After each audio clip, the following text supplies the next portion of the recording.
Hello folks, welcome back to our Ottomans campaign. Now, we've won that war. First thing I want to do is, we have two armies here. This one is a little bit large, so I'm going to take probably about like that. And they won't be exactly equal, but they will be pretty close.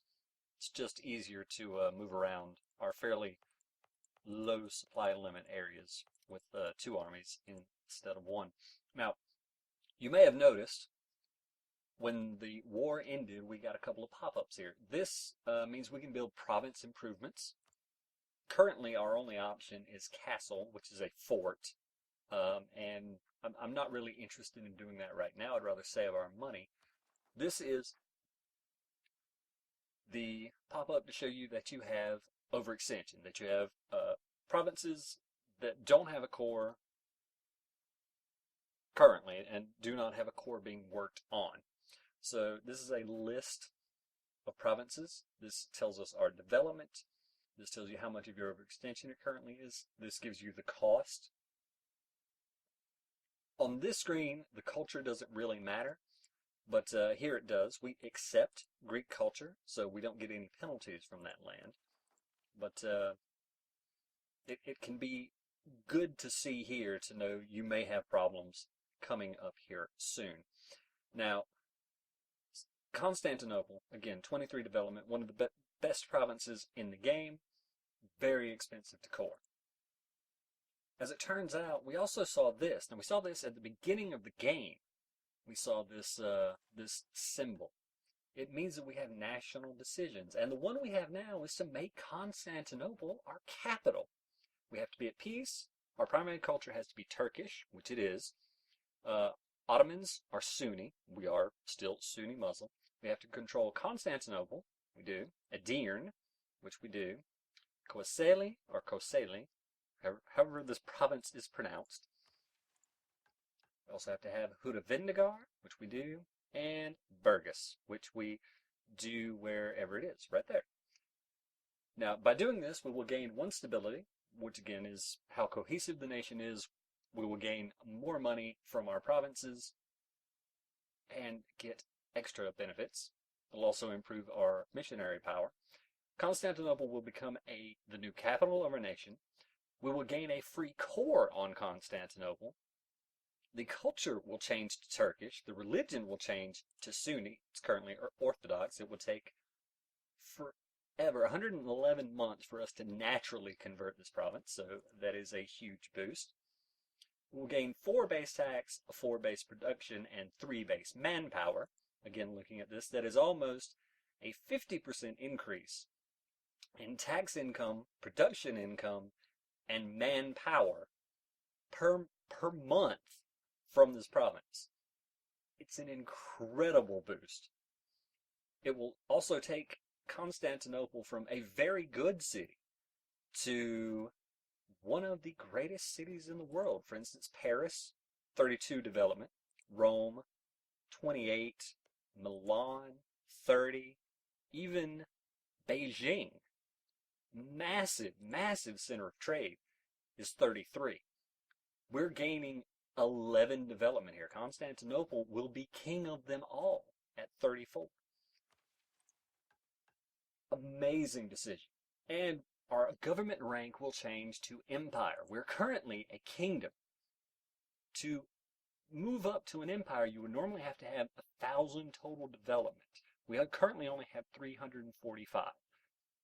So again, this is a large, large, large improvement.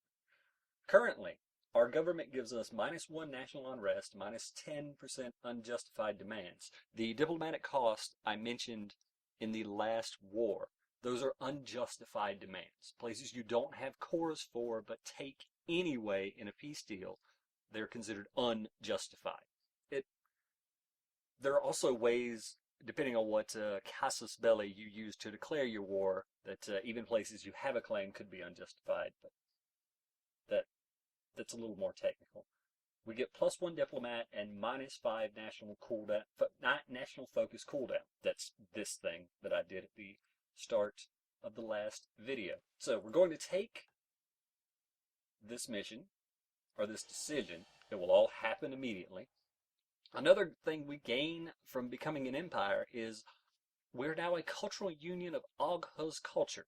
All Oghuz cultures are now accepted in our realm. So while we are naturally accepting of Turkish, being an empire means that any group in the Oghuz group, which is Turkish, Azerbaijani, or Turkmeni, are all as good as Turkish in the Ottoman Empire. They're all completely accepted.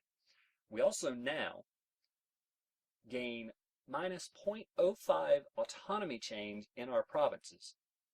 So, like with that mission I took the diplomatic points loss in the last video, if I had taken the autonomy, we would still lose minus 0.05 autonomy every month, even while we were at war.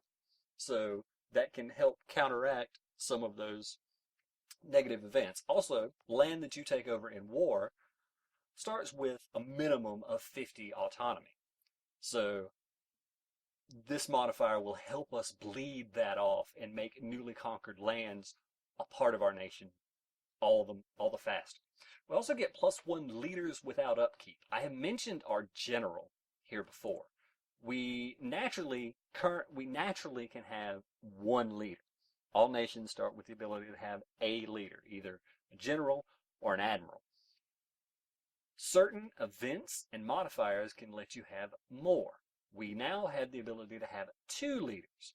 Note that your king, as long as your ruler, as long as they are a male, can lead your armies, as can your heir, as long as they are above the age of 15, which is also the age that they can take over as a monarch. Again, as long as they are a male, can lead your army for no additional, they don't count towards the leader limit, but they're more likely to die when they are a general. They are even more likely to die if they're in fights, and you suffer large penalties when your leader dies. Since we have the ability to have another leader, I'm going to roll one. Note that army tradition here, at every 20 points of army tradition, you gain a general's roll with pips in each of these different sections, so fire, shock, maneuver, and siege. The minimum number of total pips a general can have at 0 army tradition is 1. At 20, it's 2, and it goes up at every rank of 20. So having over 20 army tradition means we're going to roll a general now, and we did all right for ourselves. We got 5 pips. The problem is fire right now is useless. Essentially useless. Anyway, I'm going to roll again, and I'm going to take this other guy. It's a waste of military power in some points, but I'm going to be spreading our troops up here most likely. So having the second general will be nice. Now, we still have to core the rest of this land, so I'm going to start on that. And from there, we need to determine who it is we're going to kill.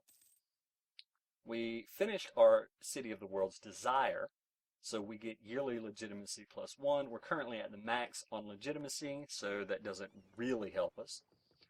Our navy, who we had sent after Athens, who has mysteriously disappeared, is doing nothing, so we are going to send them to patrol trade in Constantinople. Any light ships you have, you can use to patrol trade, protect trade, and it will give you a small increase in trade power per ship. So it's not much, but they're not doing anything right now. Anyway, we can conquer Kaffa, which means attacking Genoa. The problem is Genoa, even though they have holdings over here, is actually a Western European nation, and their capital is inside of the Holy Roman Empire, so our rival Austria would jump in and defend them. We're not really in a position to fight Austria right now, so we're going to hold off. Rival of our rival is a very good mission. You generally like to take it whenever you can. just make sure before you do that it's possible. You have to get the country's opinion of you up to 100. Currently, Kara is at 0 opinion of us, and plus relations can cap out at 100. So I'm going to send a diplomat there, and I'm going to accept the rival of our rival mission. We'll sit here at peace for just a little bit. That's not true. I'm going to come back from both of these places, in fact. And since I was about to forget, I'm going to unforget and secure our alliances with, there we go. Bohemia has requested us to join a military alliance, and we shall. Again, they hate the same people we hate. Genoa has announced Crimea as a rival. Crimea is at war with the Golden Horde. That is not necessarily something that concerns us. Ideally, I would like to keep Crimea small, but if they blob out, that is also fine. If they become a powerful ally, hey, that is cool. So we are now allied with Bohemia and Crimea. Now, finding our next enemy. Again, we want to find someone who has cores, who has Ottoman cores, so that we don't have any more overextension. We already have quite a bit. You can see we add 1.45 unhappiness currently, unrest, just from overextension. We wouldn't really want to get that much higher right now. So, Kandar and Karaman, they both have Ottoman cores. See, Konya, Kayseri, and Kastamonu. Wallachia also does, but we have a truce with Wallachia until December of 1449. Albania also has cores. Well, they have one core. Venice also considers this a core province, so it would be a good idea to take over Albania sooner rather than later, so Venice doesn't get the chance to take it over from us. Now, I will point out that this is going to be a tougher fight than it might seem, even though there are only 4 men here, because 1, this is in the mountains, and 2, the best general in the world is currently the leader of Albania. Skanderbeg, a 5/5/5 general, which means no matter who we send, we will have most likely a river crossing. Are there any of our provinces that would not have a river crossing? In fact, there is. If we come from Kastoria, we will not cross a river to get into Albania, so we will only have the -2 penalty from attacking in the mountains, and the fact that Skanderbeg is will have a 2-point advantage over our general in the only phase that currently matters. But that's not too big of a deal. All right. Now, we're going to, because we have cores on these lands, I'm going to get claims on the rest of them. For Kandar here, I'm going to get a claim on Senad, or Senap.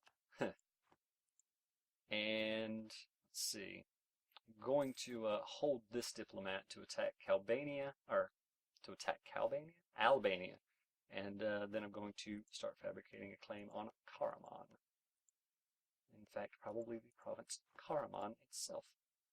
I'm not sending the whole army because only the troops that can actually attack here are going to be useful.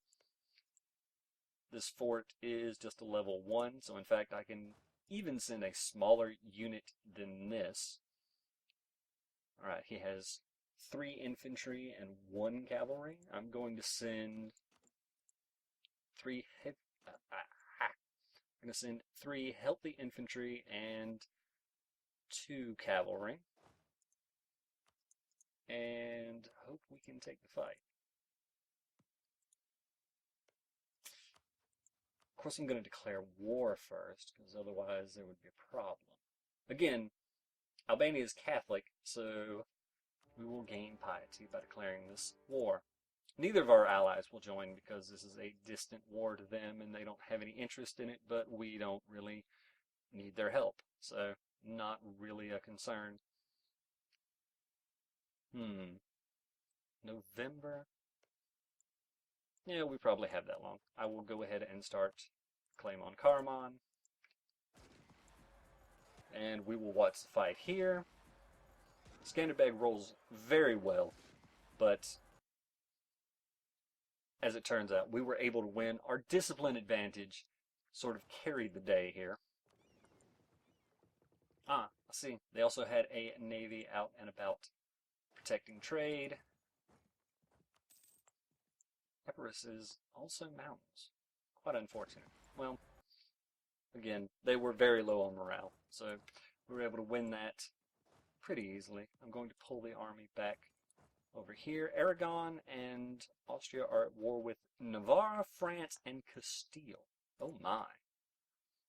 So this war is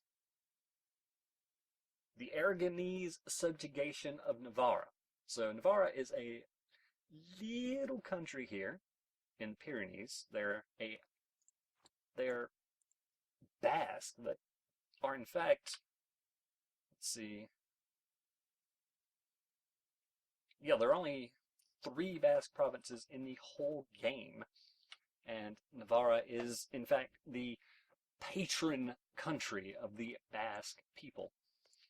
Aragon has a respect for Basque culture and wants to make it part of their own. France and Castile have allied Navarra and are looking to stop Aragon. So this will likely be a bloody war. And hopefully it's especially bloody for Austria, although in point of fact they probably won't really do much, which is unfortunate. Austria has allied the Pope. Not necessarily a bad thing for us. I'm going to move up to speed 4. Army has arrived in Constantinople. We're getting our claims. Our missionary is working. We have unrest in multiple places. In fact, since we're going to be doing a lot of attacking here, I mentioned autonomy is a bad thing, but there is the ability to either raise or lower autonomy. Now, raising autonomy sounds kind of dumb, especially since it is a 25% increase, but to go with it, you get a 30-year reduction of local unrest by a significant margin, -10 to be exact. Now, in this case, that will not get rid of all of our revolt risk, but most of this will go down over time. Separatism, especially separatism, is the desire to get free from your conquerors, and that goes down over time. I believe it's a yearly tick, maybe twice a year. And so basically increasing autonomy means for the most part you don't have to worry about revolts in the province at all, really, if you don't upset them further. Because I don't want to have to fight a revolt, I'm going to increase autonomy in these new holdings. We don't have to increase autonomy in Constantinople because we didn't take that over. It's always been ours. And this is unfortunate. This means we lose a good bit of income and manpower. But it's a worthwhile loss, I would say. Now, if I remember right, these two are allied. Yeah, I'm going to go ahead and move one army over here to Kanik to be able to attack Kandar's main army. And I'm going to send this other army down to Tekka to attack Karaman's main army. This is highlands. This, however, is grasslands. That will not be a problem at all. Unlike speaking. Speaking apparently is very, very difficult. Who knew? Alright, so we are not making a lot of progress here on Albania, but that's fine. So currently we have things pretty much well in hand. The short-term goals are to finish our fabrication on Sinop and Karaman, and then attack this combined group. Kandar and Karaman have allied, so when we attack one, the other will almost certainly agree to help them, which is fine by us. They both have our property. We'll just go take it back from both of them. No big deal. And I hope to see you next time when we go about doing that. Thanks for watching, folks.